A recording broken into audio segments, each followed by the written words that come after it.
Poster girl Priyanka Maurya, नहीं नहीं BJP की नेता। लड़की हूँ, लड़ सकती हूँ। This is just kind of election strategy. Beti Padhao Beti Bachao. लड़की हूँ, लड़ सकती हूँ मात्र एक स्लोगन है। बीजेपी में आने के बाद इलेक्शन भी लड़ सकती है क्या प्रियंका? नो डाउट बहुत ऊंचाइयों पे आप मुझे देखेंगे। बीजेपी में शामिल होने के बाद क्या ऐसे बड़े बदलाव लाएंगी प्रियंका जो कि कांग्रेस में वो नहीं ला सके?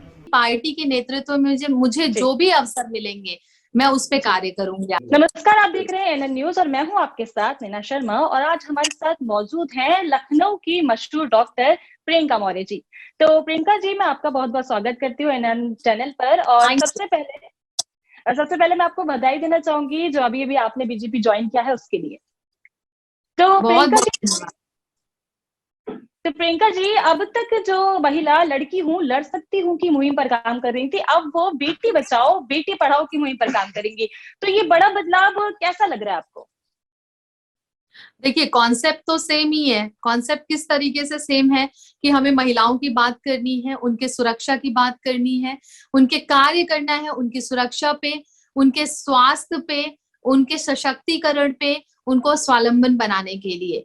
तो कॉन्सेप्ट ऑलमोस्ट सेम है, बट लड़की हूँ, लड़ सकती हूँ मात्र एक स्लोगन है, एक नारा है महिलाओं को अट्रैक्ट करने के लिए, वोट्स के लिए। This is just kind of election strategy. When we talk about Beti Bachao Beti Padhao, महिलाओं के लिए कार्य चल रहा है, बेटियों को अवसर मिल रहा है पढ़ने का, आगे बढ़ने का। प्रियंका जी, मैं आपसे ये पूछना चाहूंगी, बीजेपी में ज्वाइन होने से पहले लगातार आपने ये दावा किया है, आप ये दावे कर रही थी कि कांग्रेस पार्टी ने आपके साथ धोखाधड़ी की, आपको धोखा दिया है। तो किस तरीके की आप धोखे की बात कर रही थी जो कांग्रेस ने आपके साथ किया है? क्या ऐसा बात कह के थक गई हूँ सारे न्यूज चैनल्स पे, लेकिन रिप्लाई मुझे आज तक नहीं आया कि जो इनकी रिपोर्ट थी जिस पे टॉप पे मेरा नाम था, इनकी इंटरनल ऑब्जर्वर की रिपोर्ट थी, उस पे टॉप पे मेरा नाम था, उस पे एक बार भी इन्होंने कोई भी जवाबदेही नहीं करी। किसी भी कांग्रेस के किसी भी कार्यकर्ता से, किसी भी प्रवक्ता से अगर ये सवाल पूछा जाता है तो इन बातों को वो दरकिनार कर देते हैं। तो सिर्फ महिलाओं की बात की जाती है, महिलाओं के हक अधिकार की। 2022 का जो मैं सच बताऊं तो 1 साल से कांग्रेस पार्टी में हूँ, कार्य कर रही हूँ। तो 2022 का जो चुनाव है मात्र प्रत्याशियों से धन बटोरने की एक नीति है, क्योंकि इनको तो कार्य करना ही नहीं है। 2022 को ये चुनौती में लेके चल भी नहीं रहे हैं और इनकी कार्यशैली भी देखी जा रही है साफ तरीके से कि ये किस तरीके से सिर्फ महिलाओं को एक वोट बैंक की तरह इस्तेमाल कर रहे हैं। तो जिस तरीके से इन लोगों ने महिलाओं की बात की, मैं टॉप पे होते हुए भी आप महिला की बात कर रहे हैं और मुझे लोग कह रहे हैं मैं इम्पेशेंट हो रही हूँ। 1 साल हो गए इनको और 1 साल में ये चाहती है कि महत्वाकांक्षी है, इनको क्या क्या मिल जाए। तो मैं ऐसे लोगों को ये जवाब देना चाहूंगी कि ये जरूरी नहीं है कि बाल सफेद करूं उसी से राजनीति आएगी, उसी से तजुर्बा आएगा। मेहनत की हमने 1 साल, और जिस तरीके से एग्जाम दिया, रिपोर्ट कार्ड्स की टॉप पे थे, प्रमोट नहीं करोगे तो दिक्कत होगी और जरूर बात करेंगे। और महिला की सिर्फ बात कर रहे हो, सामने पुरुष को ले आके खड़ा कर दे रहे हो, जिसको इसी आश्वासन से ले आते हो कि तुम इसे पार्टी में टिकट दोगे। तो पार्टी में ऐसे ही लोगों को अगर टिकट मिलनी है जिनकी बहुत पहुंच हो या फिर जिनके पास पैसा हो, तो आपका झंडा और डंडा पकड़ने के लिए एक आम कार्यकर्ता जमीनी स्तर पे नहीं तैयार कांग्रेस तो क्या ये कहना सही होगा, ये कह सकते हैं कि कांग्रेस में टिकट ना मिलने की भी ये नाराजगी है आपकी? देखिए, टिकट मिलना एक सेकंड बात हो गया, लेकिन पहली बात तो ये है कि आप महिलाओं की बात कर रही हैं, तो आप एक महिला जब आपसे बार बार सवाल पूछ रही है, आप उसकी बात का जवाब दीजिए ना कि आपकी रिपोर्ट में जब टॉप पे थी तो उस महिला को अवसर क्यों नहीं मिला। किस तरीके से आप महिलाओं को अवसर दे रहे हैं, वो अवसर तो प्रियंका जी, आपके छोड़ने के बाद जब बता रहे हैं, आपने जब ये फैसला लिया कांग्रेस को छोड़ने का, और वहां पे आप पोस्टर गर्ल के नाम से थी, इतना मतलब आपका इतना फेमस चेहरा था एक कांग्रेस का आपके द्वारा देखा जाए तो जब आपने ये फैसला लिया है, कांग्रेस ने मेरे चेहरे का इस्तेमाल किया है।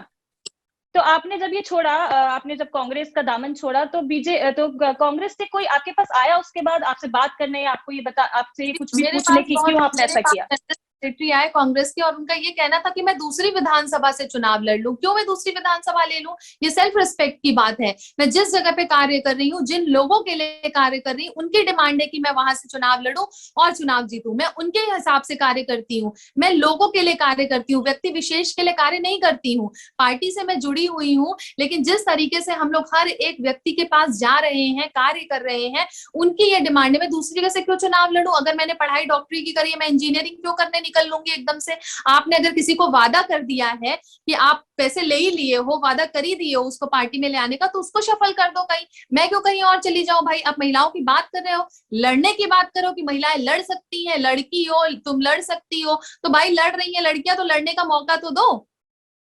तो आपको लगता है बीजेपी में आने के बाद ये लड़की बेटी पढ़ाओ बेटी बचाओ जो बीजेपी का नारा है, जो बीजेपी की मुहिम है, उस पर आप अच्छे से काम कर पाएंगी, अपने आप को दिखा पाएंगी, निखार पाएंगी? क्या बीजेपी उस तरीके से आपको काम करने बिल्कुल कर देगी? पाऊंगी, क्योंकि मैं पिछले 5 साल से लगातार सामाजिक कार्य कर रही हूँ, और पॉलिटिक्स करने का जो विजन है, जो मोटिव है, वो यही है कि हम महिलाओं की आवाज बन सके, जो महिलाएं पीड़ित हैं उनकी आवाज बन के उनकी समस्या का समाधान कर सके, उन तक जाए, पहुंचे कि उनकी जमीनी स्तर की ऐसी क्या क्या प्रॉब्लम्स है जिनमें चेंजेस की जरूरत है, और उन्हीं से समाधान भी ले कि किस तरीके से उनकी समस्या का समाधान किया जा सकता है।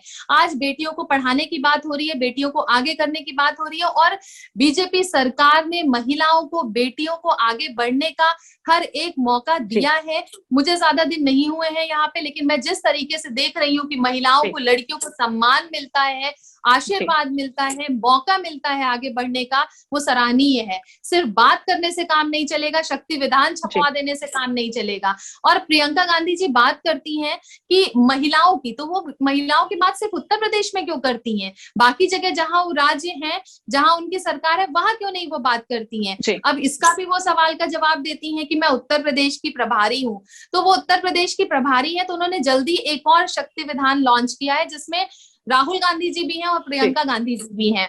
तो मतलब आप महिलाओं की बात करेंगी तो उत्तर प्रदेश में बात करेंगी, युवाओं की बात करेंगे तो भी उत्तर प्रदेश में करेंगे। बाकी राज्यों में क्या युवाओं को जरूरत नहीं है नौकरी की? बाकी राज्यों में क्या महिलाओं को सुरक्षा की जरूरत नहीं है, स्वास्थ्य की जरूरत नहीं है? तो जो इस तरीके के स्टेटमेंट दे रहे हैं ना कांग्रेस वाले, सुधारे जो इतने दिनों से आपने अभी नौकरी की और बात करी कि युवाओं को नौकरी की जरूरत है, और मतलब बेरोजगारी की अगर बात करें तो बेरोजगारी की जो युवा है, जो युवा बेरोजगार है, उनको तो बीजेपी से भी बहुत शिकायत है कि बीजेपी, जहां जहां बीजेपी है वहां पे भी बहुत ही ज्यादा बेरोजगारी है। तो ये शिकायत तो युवाओं को बीजेपी से भी पूरी तरीके से है कि बेरोजगारी का कोई समाधान बीजेपी नहीं निकाल पा रही उनके लिए। देखिए, एकदम से जो कोरोना की त्रासदी आ गई हमारे देश ने, इसने तोड़ के रख दिया, सबको तोड़ के रख दिया। मैंने, आपने, हर किसी ने अपने आसपास देखा लोगों को रोते हुए, सिसकते हुए, किस तरीके की सिचुएशंस गुजरी हैं। उससे नो डाउट देश को बहुत बड़ी क्षति हुई है, लेकिन भाजपा सरकार पूरा प्रयास कर रही है लोगों तक पहुंचने की, उनकी समस्याओं को सॉल्व करने के लिए। उनका हर एक प्रयास है। ऐसी बहुत सारी स्कीम्स हैं जिन पे कार्य ऑलरेडी चल रहा है, और बहुत सारी स्कीम के चलते लोगों को इसका लाभ भी मिल रहा है। तो ये कह देना मात्र, इस तरीके की त्रासदी कभी हमारी कंट्री ने देखा नहीं। तो इन चीजों को धीरे धीरे ही फिलअप किया जा सकता है, जो गैप हुआ है, जो प्रॉब्लम्स हुई हैं। तो नो डाउट चीजें ठीक चल रही हैं, और युवाओं को भी पूरी तरह से अवसर मिलेगा। अब एक देखिए, एक और बहुत इंपॉर्टेंट चीज है कि इससे बच्चों की पढ़ाई भी बहुत सफल हो रही है, बिकॉज ऑनलाइन जो स्टडीज हो रही है और बच्चों को प्रमोट किया जा रहा है, इससे कहीं ना कहीं बच्चों के फ्यूचर पे भी बहुत बड़ा इम्पैक्ट पड़ेगा, उनका भविष्य इतना अच्छा नहीं होगा। तो काफी चीजें बदल रहा है। जी, तो ये जो कॉन्सेप्ट ऑफ लर्निंग चेंज हो रहा है, इससे भी काफी चीजें प्रभावित हो रही हैं। इन पे भी ध्यान देने की आवश्यकता है, और इस पे हम सबको एक साथ एकजुट होकर के ध्यान देने की आवश्यकता है। उसमें एक गार्जियन से लेकर सरकार तक का सबका योगदान होना जरूरी है। प्रियंका जी, बीजेपी 5 राज्यों से चुनाव लड़ रही है, तो क्या लगता है आपको, ये 5 राज्यों में से जो बीजेपी चुनाव लड़ रही है, कहाँ कहाँ जीत हासिल कर सकती है? या फिर जो सपा है वो भी टक्कर का चुनाव इस टाइम, मतलब टक्कर दे रही है बीजेपी को इस टाइम पे? तो आपको लगता है कि बीजेपी की बैंक वोट में कमी आ सकती है, इससे कोई बड़ा नुकसान हो सकता है बीजेपी को? देखिए, ये राजनीति है और हर पार्टी अपना पूरा प्रयास कर रही है कि किस तरीके से वो बेहतर तरीके से परफॉर्म कर पाए इस चुनाव को। और जहां तक रही बीजेपी की बात, तो बीजेपी बहुत अच्छा परफॉर्मेंस दे रही है पिछले चुनाव से, और इस बार भी नो डाउट कमल खिलेगा और विकास जिस तरीके से हो रहा है वो हम सबके सामने आएगा। इस बार बीजेपी सरकार 300 पार। जी, तो प्रियंका जी, आप अगले 5 साल में, मतलब जो प्रियंका है वो अपने आप को बीजेपी में अगले 5 साल में कहाँ पर अपने आप को आप देखती हैं इस पार्टी में? देखिए, it's been very early to say anything about, because अभी मैंने पार्टी ज्वाइन करी है और ये डॉक्टर प्रियंका मौर्य ह्यूमैनिटी के लिए जो मैंने विजन बनाया है कि मैं राष्ट्र हित में, समाज हित में कार्य करूंगी। मैं पिछले 5 साल से जिस तरीके से समाज सेवा कर रही हूँ, इसी विजन के साथ मैं आगे बढ़ रही हूँ। पार्टी जिस तरीके से अपने नेतृत्व में मुझे देखे और मुझे आदेश देगी, उस तरीके से मैं कार्य करूंगी आगे।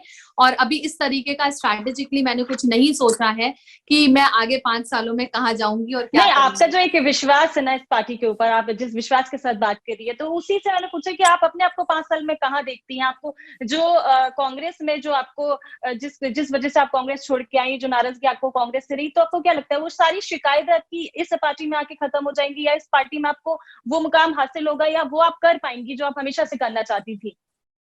देखिए, बीजेपी एक ऐसी पार्टी है जो महिलाओं को सम्मान देती है, वो जी। चीज मैंने यहाँ पे नोटिस करी और नो डाउट मेहनत कर रही हूँ, आगे देखती हूँ। देखिए, जिस हिसाब से मेरी मेहनत है उस हिसाब से मुझे प्रमोशन जरूर मिलना चाहिए और मैं जी। एक्सपेक्ट करती हूँ कि मैं अगर अच्छा कार्य कर रही हूँ तो उसका मुझे जरूर परफॉर्मेंस रिजल्ट मिले।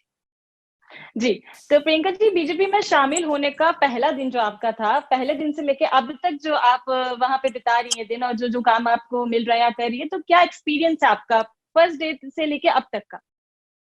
रियली और ग्रेट, बिकॉज जो मैंने बहुत छोटी सी, बहुत माइनर सी चीज देखी ना, यहाँ महिलाओं को इतना तवज्जो देते हैं और सिर्फ बात नहीं करते हैं, महिलाओं को सम्मान देते हैं। जी। आगे बढ़ाने की हर जिस तरीके से रणनीति यहाँ प्लान की जाती है, मतलब मैं अगर थोड़ा सा इस तरीके से बात करूं, मुझे 1 साल हो गया कांग्रेस पार्टी में। I didn't had ever realised कि इन लोगों को कोई इस तरह से स्ट्रैटेजी, उनकी जमीनी स्तर की कोई स्ट्रैटेजी ही नहीं है। 1 साल हो गया आई एम ऑब्जर्विंग कि 2022 का चुनाव तो है, लेकिन वो चुनाव मात्र है, जैसे प्रत्याशियों से सिर्फ पैसे बटोरने की एक रणनीति बना रहे हैं। लेकिन बीजेपी पार्टी मैंने जब ज्वाइन की, मैंने यहाँ पे देखा कि किस तरीके से महिलाओं को सम्मान देते हैं। और देखिए, अभी मुझे ज्यादा समय नहीं हुआ तो बहुत ज्यादा तो नहीं कह पाऊंगी, लेकिन जिस तरीके से कार्य यहाँ पे हो रहा है, देश हित में विकास जो हो रहा है वो हम सबके सामने है और बीजेपी बहुत अच्छा परफॉर्मेंस दे रही है। आने वाले जो रिजल्ट्स होंगे वो बहुत बेहतरीन होंगे। बीजेपी का जो दामन आपने थामा है, तो वो कौन सी खूबियां आपको बीजेपी में मिली जो आपको कांग्रेस में नहीं मिली है? और क्या लगता है आपको, मतलब बीजेपी में आपका क्या रोल आगे रहने वाला है? मतलब यही मैं आपसे बार बार पूछना चाहती हूँ कि आप अपने आप को बीजेपी में आप कहाँ तक लेके जाने वाली हैं? हम प्रियंका को किस दूसरे स्टेज पे देखने वाले हैं आगे? नो डाउट बहुत ऊंचाइयों पे आप मुझे देखेंगी, क्योंकि मैं मेहनत करती हूँ और मेहनत जो करता है वो जरूर सोचता है कि उसे आगे बढ़ने का मौका मिले, जो कि परिवारवाद वाली पार्टीज में नहीं हो पाता।